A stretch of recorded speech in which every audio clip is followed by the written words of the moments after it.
order to cushion the effect of the subsidy removal, the federal government of Nigeria has released 5 trucks of rice to each state last week. Furthermore, in order to cushion the effect of food shortages across the country, the federal government has approved the sum of 5 billion naira to be given to each state for the procurement of 100,000 bags of rice, 40,000 bags of maize, and fertilizers. Climate change is a reality. NEC recognized that, Nigerians recognize that has come to stay. What are states doing to mitigate against the effect? Every state is affected. And let me tell you, before any palliative or before any assistance comes from any donor agency or federal government, every state makes effort to ensure that we take the peoples off harm's way. No state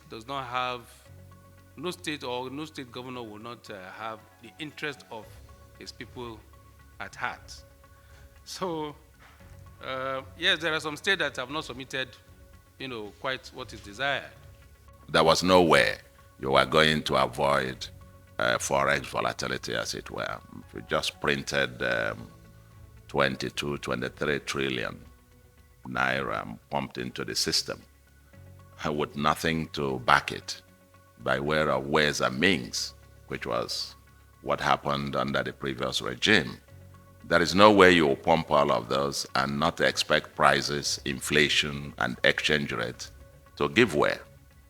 This is a very important point that people we must all appreciate. And so I believe that the central bank is doing its utmost and probably expecting naira stability in the days ahead, trying to make the best of the of a bad situation, as it were. Now, the country's investments to GDP ratio, the crude oil exports and refined petroleum products have dominated Nigeria's trade structure.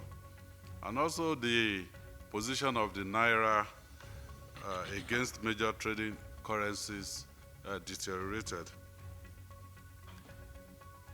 In the course of the presentation, we had a key consideration for improving the outcome of this first subsidy removal, which the governor of Borno State have highlighted. But in the end, the council commended the Nigeria Economic Summit Group on development of pragmatic roadmaps to tackle the current economic challenges.